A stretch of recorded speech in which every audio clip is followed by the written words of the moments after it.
সুপ্রিয় শিক্ষার্থীরা, কেমন আছো সবাই? আজকের ক্লাসে আমরা রচনা লেখার ক্ষেত্রে যে পয়েন্টগুলা নিয়ে তোমাদের সমস্যা হয় সেগুলো নিয়ে সবচেয়ে বেশি আলোচনা করব।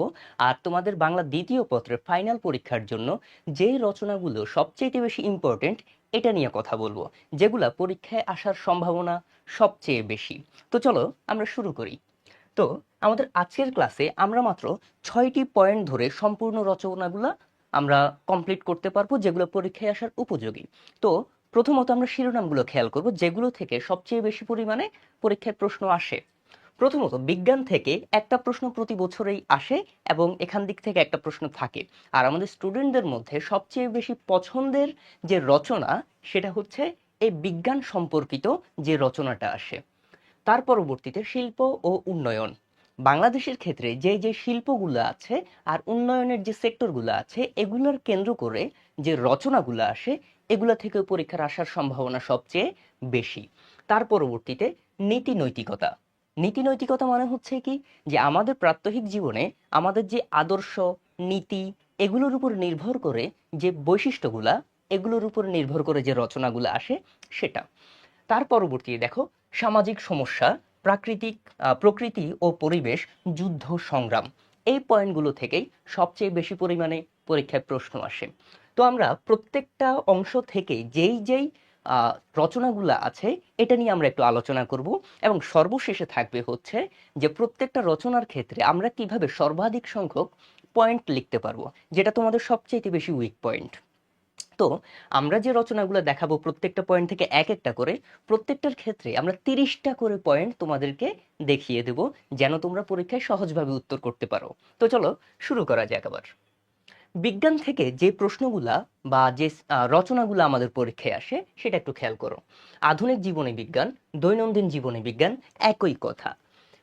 মানব কল্যাণে বিজ্ঞান, বিজ্ঞান ও অপবিজ্ঞান, বিজ্ঞানের ভালো মন্দ, তথ্য প্রযুক্তি ও বর্তমান বিশ্ব, ইন্টারনেট ও আজকের যুব সমাজ, সামাজিক যোগাযোগ মাধ্যমের সুফল ও কুফল, স্মার্ট বাংলাদেশ গঠনে তরুণ সমাজ, পরিবেশ দূষণ ও তার প্রতিকার। আচ্ছা, এটা পরিবেশ থেকে চলে এসেছে। জলবায়ু পরিবর্তন ও বাংলাদেশ, এগুলো বিজ্ঞানের অংশ না, এগুলো হচ্ছে আমাদের পরিবেশ থেকে চলে আসছে। তো এই পর্যন্ত আমাদের যেগুলো আছে এগুলো হচ্ছে বিজ্ঞান সম্পর্কিত। এখান দিক থেকে যে কোনো একটা আমাদের হচ্ছে পরীক্ষায় আসবে। তবে সবচেয়ে পছন্দের ব্যাপারটা হচ্ছে কি, 5টা সৃজনশীল থেকে 5টা রচনা থেকে একটা তোমার এখানে উত্তর করতে হবে। যেটা সবচেয়ে সহজটাই হচ্ছে বিজ্ঞান। এখানে লেখার পরিধিটা অনেক সহজ এবং অনেক বেশি পরিমাণে এখানে লেখা যায়। আসো আমরা তারপরে দেখি। আচ্ছা, শিল্প ও উন্নয়ন ক্ষেত্রে বাংলাদেশের পোশাক শিল্প, বাংলাদেশের পর্যটন শিল্প, এই দুটাই হচ্ছে পরীক্ষার জন্য সবচেয়ে বেশি ইম্পর্টেন্ট। শিল্প থেকে আসলে এই দুইটা থেকে আসার সম্ভাবনাটা সবচেয়ে বেশি। বাংলাদেশের পোশাক শিল্প, বাংলাদেশের পর্যটন শিল্প, সম্ভাবনা ও এর সমস্যা, কৃষি প্রধান বাংলাদেশ, কৃষিভিত্তিক শিল্প, বাংলাদেশের কুটির শিল্প, বাংলাদেশের তাঁত শিল্প, এটা পরে আসবে, মৃৎশিল্প ও এর ঐতিহ্য, বাংলাদেশের অর্থনৈতিক উন্নয়নে শিল্পায়নের ভূমিকা, বেকারত্ব দূরীকরণে আত্মসংস্থান ও কুটির শিল্প। তার মানে খেয়াল করতে পারতেছো শিল্প থেকে যে প্রশ্নগুলা আসতে পারে, তবে এর মধ্যে সবচেয়ে বেশি গুরুত্বপূর্ণ হচ্ছে বাংলাদেশের পোশাক শিল্প এবং হচ্ছে পর্যটন শিল্প। আসো আমরা দেখি তার পরবর্তীতে নীতি নৈতিকতা বা মানুষের প্রাত্যহিক জীবনের সাথে যা সম্পর্কিত সেটা হচ্ছে কি, অধ্যবসায়, সময়ানুবর্তিতা, সততা, শ্রমের মর্যাদা। এগুলো থেকে একটা প্রশ্ন আসতেই পারে রচনার মধ্যে। তার পরবর্তীতে দেখি আমরা সামাজিক সমস্যার মধ্যে যা যা আছে, বাংলাদেশের বেকার সমস্যা ও তার প্রতিকার, মাদকাসক্তি ও আজকের যুব সমাজ, কারণ ও তার প্রতিকার। তো এর মধ্যে মাদকাসক্তি যেটা আছে এটা অনেক বেশি গুরুত্বপূর্ণ, এটা পরীক্ষায় আসতে পারে। যৌতুক প্রথা ও সামাজিক কুফল, সামাজিক অবক্ষয় ও তরুণ সমাজ, দুর্নীতি, জাতীয় জীবনের এক অভিশাপ, এটাও আমাদের জন্য ইম্পর্টেন্ট আছে, আসতে পারে পরীক্ষায়। খাদ্যে ভেজাল ও তার প্রতিকার, যানজট সমস্যা ও তার প্রতিকার, নিত্য প্রয়োজনীয় দ্রব্যের মূল্য বৃদ্ধি ও তার প্রতিকার, নিরক্ষরতা দূরীকরণ ও বাংলাদেশ। তাহলে খেয়াল করে দেখো, এটা হচ্ছে আমাদের সামাজিক সমস্যামূলক যে উপন্যাসগুলো আছে, সামাজিক সমস্যামূলক যেই রচনাগুলো আছে এগুলা হচ্ছে পরীক্ষায় আসতে পারে। তবে এর মধ্যে মাদকাসক্তি এবং দুর্নীতি এই দুইটা বেশি ইম্পর্টেন্ট। তারপরে খেয়াল করো প্রকৃতি ও পরিবেশ, অর্থাৎ প্রকৃতি সম্পর্কিত যে রচনাগুলো আছে, পরিবেশ ও দূষণ ও তার প্রতিকার, জলবায়ু পরিবর্তন ও বাংলাদেশ। আচ্ছা, এখানে হচ্ছে এই যে পরিবেশ দূষণের এটা একটু ইম্পর্টেন্ট। গ্রিনহাউস প্রতিক্রিয়া ও বাংলাদেশ, বাংলাদেশের প্রাকৃতিক রূপবৈচিত্র্য ও ষড়ঋতু, এটা ইম্পর্টেন্ট আছে। তার পরবর্তীতে গাছপালা বা বৃক্ষরোপণ রোপণ অভিযান, অর্থাৎ যেটা হচ্ছে যে বৃক্ষরোপণ থেকে আসে। প্রাকৃতিক দুর্যোগ ও বাংলাদেশ, যেটা হচ্ছে দুর্যোগ নিয়ে আসে আর কি, অর্থাৎ প্রতিকূল পরিবেশ বাংলাদেশের। বাংলাদেশের নদী ও নদীমাতৃক জীবন, বনায়ন ও বন্য প্রাণী সংরক্ষণ, এগুলো হচ্ছে আমাদের প্রকৃতি সংক্রান্ত যেই রচনাগুলো আসে। তার পরবর্তীতে খেয়াল করো যুদ্ধ সংগ্রাম, বাংলাদেশের যে যুদ্ধ সংগ্রাম নিয়ে যে রচনাগুলো আসে সেগুলো থেকে একটু খেয়াল করো। প্রথমে আছে হচ্ছে জুলাই গণ অভ্যুত্থান, বা যেটা ৩৬ জুলাই নামেও আসতে পারে। এর পরবর্তীতে ভাষা আন্দোলন, ৬৯-এর গণ অভ্যুত্থান, ৭১-এর মুক্তিযুদ্ধ বা স্বাধীনতা যুদ্ধ। এখানে প্রত্যেকটা মোটামুটি ইম্পর্টেন্ট, তবে যেহেতু জুলাই রেভলিউশনের পর রিসেন্টলি যে পরীক্ষাগুলো হচ্ছে, দেখা যায় যে একটি জুলাই গণ অভ্যুত্থান নিয়ে মোটামুটি একটা প্রশ্ন এসেই থাকে। এর পাশাপাশি হচ্ছে ৭১-এর মুক্তিযুদ্ধ, মাতৃভাষা আন্দোলন, এগুলো ভালোই ইম্পর্টেন্ট আছে। তো এই হচ্ছে আমাদের যে মূল পয়েন্টগুলা, সেই ধারায় আমাদের যে রচনাগুলো আছে এগুলো আমরা একটু দেখে নিলাম। তো এখন আমরা দেখব এক একটা রচনার ভেতরে আমরা কি পরিমাণে পয়েন্ট লিখতে পারি। ঠিক আছে, তো চলো শুরু করা যাক। প্রথমে আমরা দেখব রচনার পয়েন্টের ক্ষেত্রে যে আধুনিক জীবনে বিজ্ঞান, যদি এই প্রশ্নটাই আসে, এই ধরনের প্রশ্নটাই আসলে পরীক্ষায় বেশি আসে। তো এই আধুনিক জীবনে বিজ্ঞান এই রচনাটা থেকে কি কি পয়েন্ট আমরা লিখতে পারি, জাস্ট একটু আমরা লিস্টটা দেখে যাব। ঠিক আছে, যেটা তোমাদের সবচেয়ে বড় সমস্যা তৈরি হয়, রচনার পয়েন্ট খুঁজে পাও না। তো আমরা এখানে অনেকগুলো পয়েন্ট দিয়েছি, খেয়াল করো। ভূমিকা, বিজ্ঞানের সংজ্ঞা ও স্বরূপ, আদিম যুগ বনাম আধুনিক যুগ, অর্থাৎ বিজ্ঞানের ফলে আদিম যুগে কি অবস্থা ছিল আর বর্তমান আধুনিক যুগে মানুষ কতটা উন্নত হয়েছে বিজ্ঞানের ফলে, এটা সম্পর্কে লিখবা। তারপরে মানব সভ্যতার বিবর্তন ও বিজ্ঞান, আধুনিক জীবনে বিজ্ঞানের অনিবার্যতা, প্রাত্যহিক জীবনে বিজ্ঞান, গৃহস্থালী বা রান্নাঘরে বিজ্ঞান, বিনোদন ও অবসরে বিজ্ঞান, শহুরে জীবনে বিজ্ঞান, গ্রামীণ জীবনে বিজ্ঞান।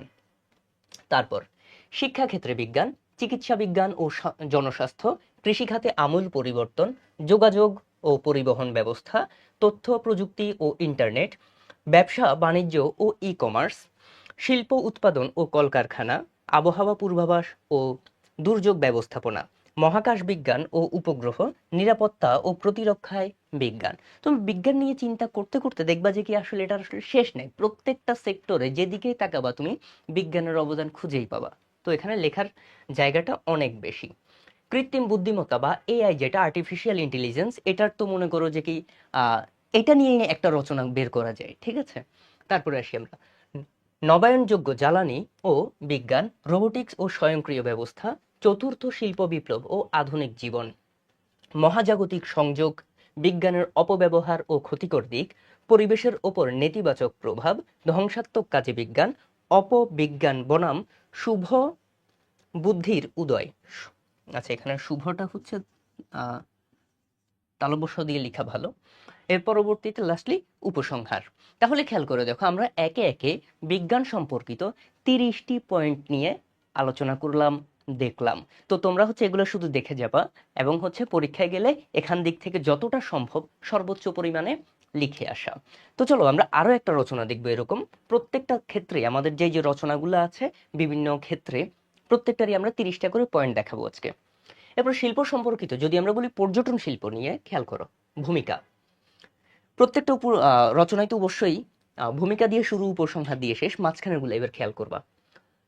পর্যটন শিল্পের সংজ্ঞা ও পরিধি, বৈশ্বিক প্রেক্ষাপটে পর্যটন শিল্প, বাংলাদেশের পর্যটন খাতের ইতিহাস ও ঐতিহ্য, এটা নিয়ে তোমরা একটু অনলাইনে ঘাটাঘাটি করবে, ইতিহাসটা যেহেতু এখানে দেওয়া আছে।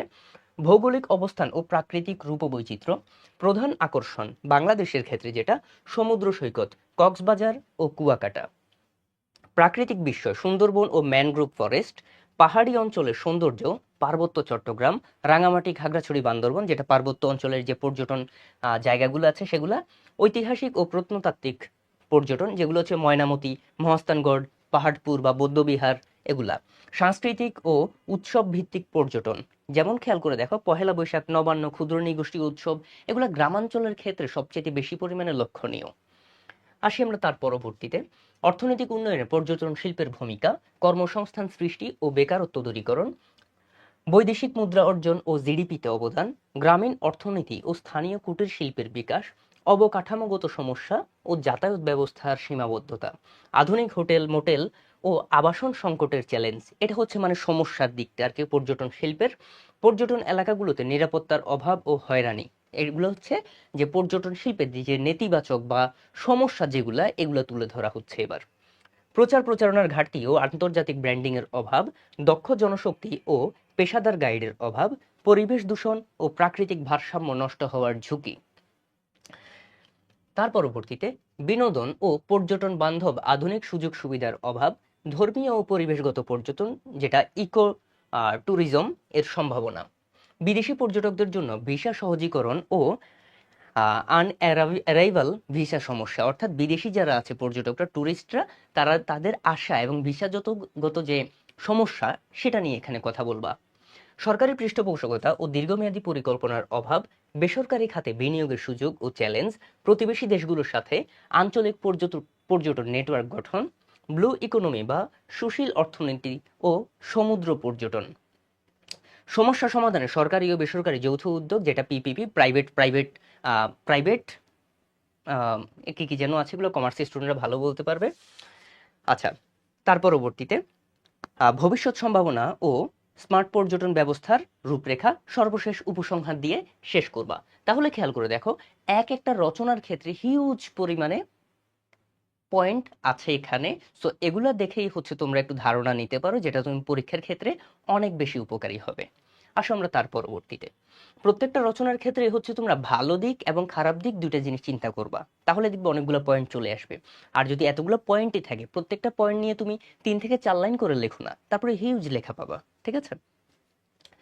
আচ্ছা, অধ্যবসায়টা আমরা দেখব। অধ্যবসায়ে ভূমিকা, অধ্যবসায়ের শাব্দিক ও প্রামাণিক অর্থ, এই শব্দটাকে ভেঙে এটাকে ডেসক্রাইব করবা।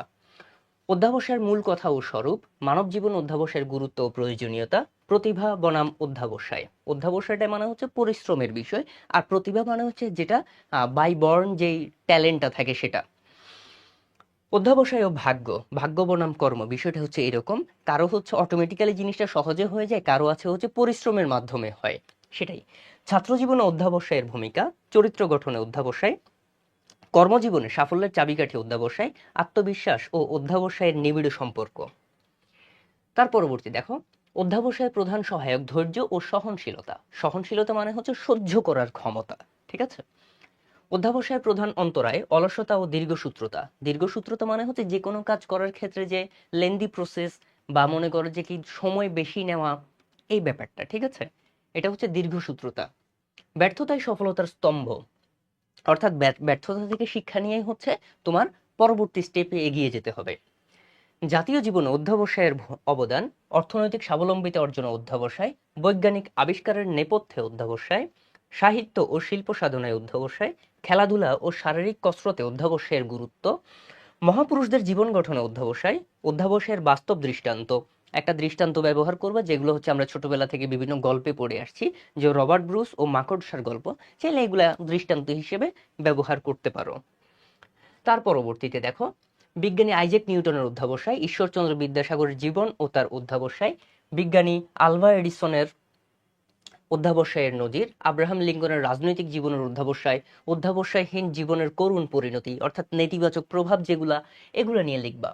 সমাজ সংস্কার ও মানব কল্যাণে অধ্যাবসায়, তরুণ প্রজন্ম ও আজকের যুব সমাজে অধ্যাবসায়ের প্রভাব, অধ্যাবসায় অনুশীলনের উপায় বা পদ্ধতি, জাতীয় অগ্রগতির মূল চালিকা শক্তি হিসেবে অধ্যবসায়, উপসংহার। তাহলে বুঝতে পারতেছো কি পরিমাণে আমরা এখানে পয়েন্ট সংযুক্ত করেছি। এগুলো দেখে গেলে ইনশাল্লাহ ভালো লিখতে পারবা। ঠিক আছে? আমরা এর পরবর্তী রচনাটা দেখব, মাদকাসক্তি ও এর প্রতিকার। এটাও পরীক্ষা আসার মোটামুটি উপযোগী, পরীক্ষা আসার জন্য এটা তাৎপর্যপূর্ণ একটা রচনা। খেয়াল করো, ভূমিকা, মাদক ও মাদকাসক্তির সংজ্ঞা, যে জিনিসটা কি, মাদকের বিভিন্ন রূপ ও প্রকারভেদ যা যা আছে মোটামুটি, এগুলা যে সমাজের জন্য কতটা ভয়ঙ্কর এবং ক্ষতিকর, এগুলা নিয়ে লিখবা।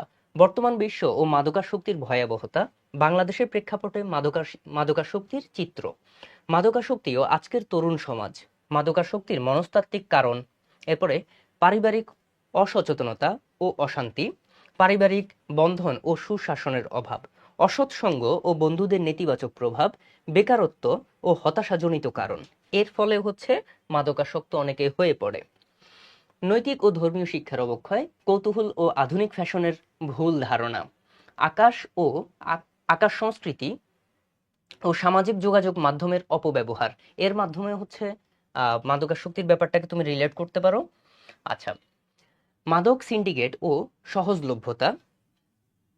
তার পরবর্তীতে যুব সমাজের উপর মাদকাসক্তির শারীরিক কুফল, মানসিক স্বাস্থ্যের উপর মারাত্মক প্রভাব, মেধা ও সৃজনশীলতা ধ্বংসের পরিণতি, সামাজিক জীবনে অশান্তি ও অর্থনৈতিক বিপর্যয়।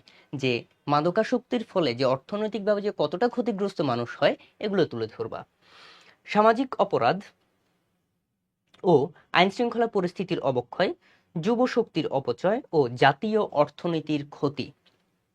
তার পরবর্তীতে খেয়াল করো, মাদকাসক্তির প্রতিরোধে পরিবারের ভূমিকা, সমাজ ও প্রতিবেশীদের সচেতনতা, শিক্ষা প্রতিষ্ঠানের দায়িত্ব ও ভূমিকা, গণমাধ্যমে ভূমিকা ও প্রচার প্রচারণা, মাদক চোরাচালান রোধে কঠোর আইনি পদক্ষেপ, আইনশৃঙ্খলা রক্ষাকারী বাহিনীর দায়িত্ব, মাদকাসক্তদের পুনর্বাসন ও নিরাময় কেন্দ্রের ভূমিকা, সুস্থ বিনোদন ও খেলাধুলার সুযোগ সৃষ্টি, উপসংহার। তাহলে আমাদের আসলে এই আজকের ক্লাসটার মূল উদ্দেশ্যটা কি? উদ্দেশ্যটা হচ্ছে তোমাদের যে সমস্যাটা সেটা হচ্ছে আমরা রচনার পয়েন্ট খুঁজে পাই না। এই পয়েন্টগুলো তোমাদেরকে ধরিয়ে দেওয়াই হচ্ছে আমাদের আজকের ক্লাসের উদ্দেশ্য। ঠিক আছে, তো চলো আমরা এর পরবর্তী রচনায় যাই।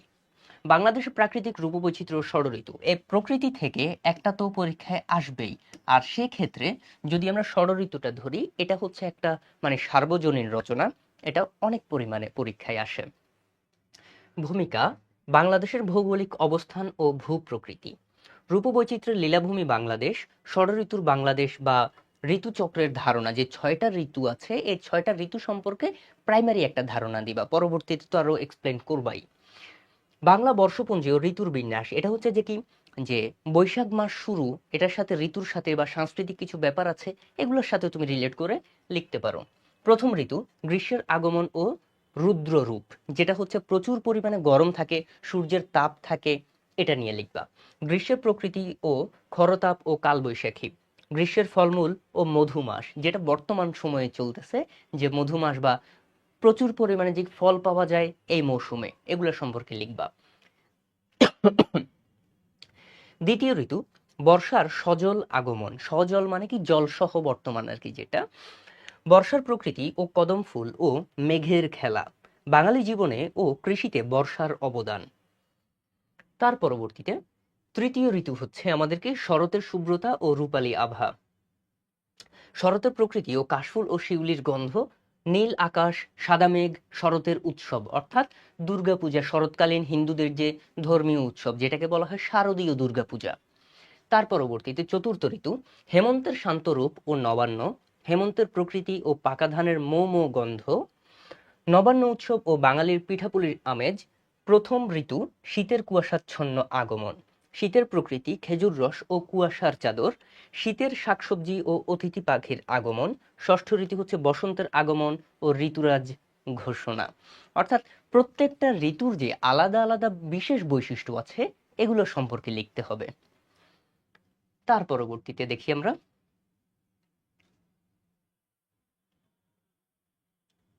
আচ্ছা, বসন্তের প্রকৃতি ও কোকিলের ডাক ও শিমুল পলাশ, বিভিন্ন ফুল আর কি যেগুলো বসন্তকালে পাওয়া যায়, বাঙালির বসন্ত উৎসব ও ভালোবাসার রং, ঋতু পরিবর্তনে বাংলার প্রকৃতি ও রূপের রূপান্তর। তখন দেখা যায় যে কি বসন্তকালে কি হয়, গাছে গাছে নতুন ফুল ফুটে, নতুন পাতা ধরে, এর পরবর্তীতে গাছে গাছে ফলমূলের যে ফুল এগুলা দেখতে পাওয়া যায়, আমের মুকুল ধরে, এগুলো আমরা তোমরা তাহারই পরে মনে কবিতার ভেতরে দেখছো যে বসন্তকালের বৈশিষ্ট্যটা কেমন হয়, এরকম বিষয়টা। বাংলা সাহিত্যে ষড়ঋতুর প্রভাব, রবীন্দ্রনাথ ও নজরুল, তুমি সাহিত্যিক কিছু দৃষ্টান্ত আনতে পারো, যে কথাটা আমরা একটু আগে বলেছি, যে সুফিয়া কামালের লেখা যে তাহারই পরে মনে কবিতাটা আছে, এটাও তো আমরা বসন্তের বিভিন্ন বৈশিষ্ট্যগুলো আমরা সেখানে দেখেছি। তো এক্ষেত্রে রবীন্দ্রনাথ নজরুল নিয়ে তুমি প্রচুর পরিমাণে দৃষ্টান্ত পাবা, এগুলো এখানে উল্লেখ করতে পারো। তার পরবর্তীতে বাঙালি সংস্কৃতি, উৎসব ও জীবনযাত্রার ঋতুচক্র, অর্থাৎ পরিবেশের সাথে বা ঋতু পরিক্রমায় বাঙালির যে সাংস্কৃতিক যে পরিবর্তন যেটা, সেটাও এখানে উল্লেখ করতে পারো। তার পরবর্তীতে অর্থনৈতিক, কৃষি ও কৃষি প্রধান দেশে ঋতু পরিবর্তনের গুরুত্ব, জলবায়ু পরিবর্তন ও ষড়ঋতুর ওপর এর নেতিবাচক প্রভাব, অর্থাৎ ঋতু হারিয়ে যাওয়ার সংখ্যা। যে জিনিসটা আমরা বর্তমান সময়ে দেখতে পাই যে যে সময় শীত হওয়ার কথা পরিপূর্ণভাবে শীতটা পড়ে না, হয়তো গরম বা বৃষ্টিও হতে দেখা যায়, বা গরমের সময়টাতেও কিছুটা চেঞ্জ আছে, বা অন্য সময়টাতেও যখন বৃষ্টি হওয়ার কথা না তখন বৃষ্টি হচ্ছে। এটাই হচ্ছে কি ঋতু পরিবর্তন হওয়ার যে সমস্যা। পর্যটন শিল্পের প্রাকৃতিক রূপবৈচিত্র্যের সম্ভাবনা এবং হচ্ছে এখানে আশঙ্কাটাও লিখতে পারো। এর পরবর্তীতে উপসংহার দিয়ে শেষ করবা। ঠিক আছে, এটা হচ্ছে আমাদের বাংলাদেশের যে প্রাকৃতিক সৌন্দর্য বা ঋতু বৈচিত্র্য বা ষড়ঋতু এই সম্পর্কিত আলোচনা।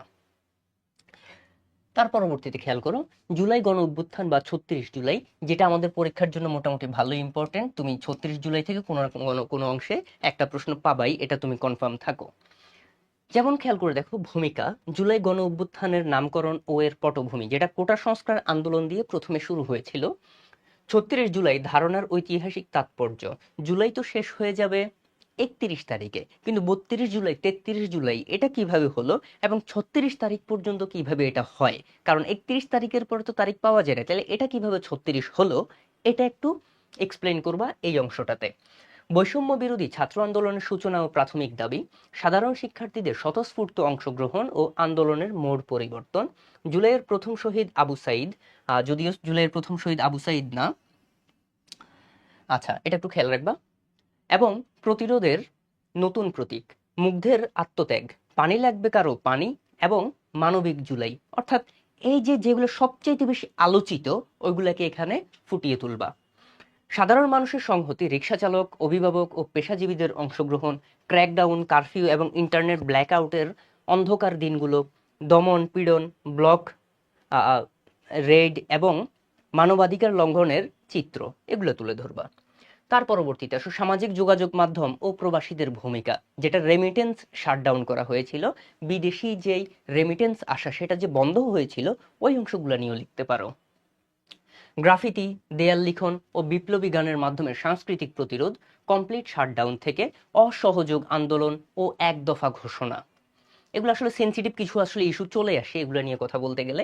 ৫ই আগস্ট ২০২৪ ঐতিহাসিক লং মার্চ টু ঢাকা, স্বৈরাচারের পতন এবং একটি নতুন ভোরের উদয়, আন্দোলনের মাস্টারমাইন্ড ও সম্মুখ সারির সমন্বয়কদের ভূমিকা, গণ অভ্যুত্থানে নিহত ও আহতদের বীরত্ব গাথা, শহীদি মার্চ। এভাবে করে খেয়াল করে দেখো আমাদের প্রচুর পরিমাণে আমরা এখানে পয়েন্ট সংযুক্ত করেছি, যেটা তোমাদের সবচাইতে বড় ভয়ের বা আতঙ্কের বিষয় ছিল যে আমাদের পয়েন্ট মনে থাকে না, বা হচ্ছে পয়েন্ট কোথায় পাবো। তাহলে কোথায় পাবা, কিভাবে পাবা, আশা করি বুঝতে পেরেছো। তো এভাবে করেই হচ্ছে আমরা প্রত্যেকটা রচনার ক্ষেত্রে যে পয়েন্টগুলো ইম্পর্টেন্ট, এক একটা রচনায় ৩০টা করে আমরা পয়েন্ট দেখিয়েছি, যেটা তোমাদের জন্য পরীক্ষার অনেক সহায়ক হবে বলে আমরা আশাবাদী। তো আজকের ক্লাসে আমরা সম্পূর্ণরূপে দেখানোর চেষ্টা করেছি যে রচনার ক্ষেত্রে আমাদের যে প্রতিবন্ধকতা যেটা ছিল সেটা সম্পর্কে আলোচনা করা, আর কি ধরনের রচনা আসতে পারে এটা তো ধারণা তোমরা পেয়েছো। তো আমাদের ক্লাসগুলো আশা করি অনেকটুকুই তোমাদের হেল্পফুল হচ্ছে। আর এর পাশাপাশি একটা অ্যানাউন্সমেন্ট হচ্ছে যে তোমাদের বোর্ড পরীক্ষা পরবর্তী তোমরা যখন ভার্সিটি অ্যাডমিশনের প্রিপারেশন নিবা, তখন এই আমাদের মিশন FBS 2.0 যে কোর্সটা আছে এটাতে এনরোল করবো আশা করি, এবং হচ্ছে আমাদের সাথে প্রিপারেশন নিবা। এখানে যারা আমাদের কোর্সগুলো নিবে তোমরা জানো কতটা দক্ষ এবং কতটা প্রশিক্ষিত। সো আশা করি তোমাদের সেটা অনেক ভালো লাগবে এবং হচ্ছে তোমাদের সেই যুদ্ধে আমরা সহায়ক হতে পারবো। তো আজকের ক্লাসটা এই পর্যন্ত থাকবে, এবং হচ্ছে পরীক্ষার জন্য শুভকামনা রইল। আশা করি সকলের পরীক্ষা খুবই ভালো হবে। সবার জন্য শুভকামনা। আল্লাহ হাফেজ।